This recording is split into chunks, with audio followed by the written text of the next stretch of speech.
Meanwhile, Republican leaders of the House meeting in Washington this morning to discuss their next step in the payroll tax battle. Majority Leader Cantor left the meeting minutes ago, and he joins us this morning from the Hill. Leader Cantor, good to see you as always. Good morning. Good morning, Carl. You said in some of your early comments today that Americans are scratching their heads, wondering what we're doing here on the Hill.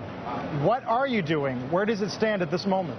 Well, where it stands right now is we're waiting for either the President or Harry Reid to come join us in trying to resolve the differences that are still out there. And what I said today was, here we sit on Capitol Hill, almost a mile from the White House where the President is. So why is the President not coming to join us? Why are we not down there trying to work out what differences are left? And they're not big differences. You know, Carl, where the House is we want to make sure that working people have certainty that the taxes are not going to go up for the next year. That's it. The only difference is the Senate is saying that all they want is 60 days because that's all they could do. And what I can tell you is when negotiations broke off, we were very close. And so instead of trying to say Washington didn't produce results, let's try and set a new tone for the new year and say we can work together. We actually can get this done.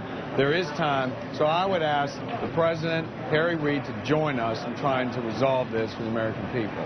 A lot of Americans know that Republicans didn't want this tax cut to begin with, didn't want it to be extended, but now they're being asked to believe that Republicans want it for a full year and not just 2 months. Does that not seem like a leap to you? No, I mean, because, Carl, our position has always been that we don't believe that you ought to take more of people's hard-earned money.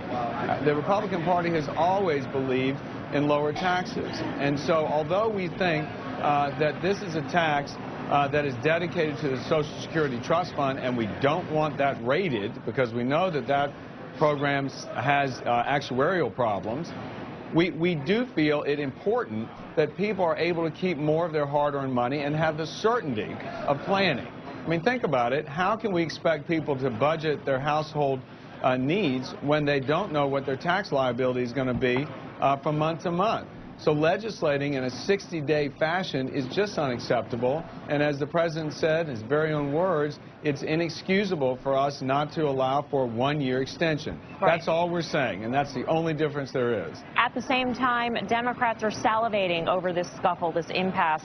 And Senator McCain of Arizona said it is harming the Republican Party. It is harming the view, if it's possible anymore, of the American people about Congress. So what is your view on how this impacts the view of the Republican Party, especially as you head into an election year?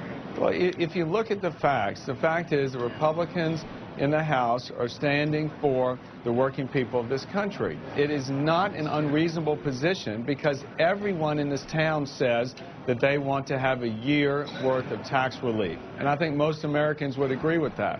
And that's why you see people across the country wondering what in the world is going on in Washington. If everybody thinks that we ought to have a year's worth of tax relief, then why is the Senate passing only 60 days when we can get it done? And again, this is the only difference that's going on right now. There's no other issue that is in play. On a personal level, Leader Cantor, this Tennessee man has pled guilty yesterday to making threats, charges of making threats against you and your family. Today at this Gingrich rally, things also got heated, an outburst where the former speaker, of course, was called a variety of names. Have things gotten out of control? Have we passed some sort of tipping point somewhere? Well, you know, again, I think that there are some very disturbed people out there for sure, and you know, it's just an unfortunate event. I think that the individual involved in the case that you mentioned, this gentleman in Tennessee, had a lot to do with my religion or my position on XYZ, and I just think it's unfortunate. We have to deal with that. At the same time, though, Leader Cantor, does this underscore the sort of anger towards Congress that is out there right now because of things like this impasse where they see the Republican Party in the Senate cranking out a deal and then they see the Republican in the House rejecting it? Again, I don't know. I didn't know about the incident that went forward with the former speaker, but I can tell you in my case, it was certainly bent towards my religion and other things. So I don't think that this instance is relevant to that point. Bottom line, you've not booked a ticket back home to Virginia? Listen, we're here to work. Our members of the conferees that the Speaker Boehner has appointed are here to work. We want to resolve the differences, and that's as plain as we can be. The president's nearly a mile away.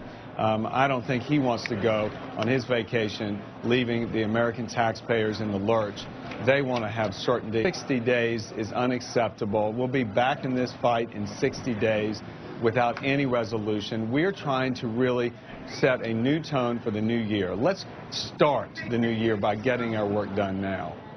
Leader Cantor, always good to talk to you. Thanks for taking a few minutes out of your busy day. Thank you.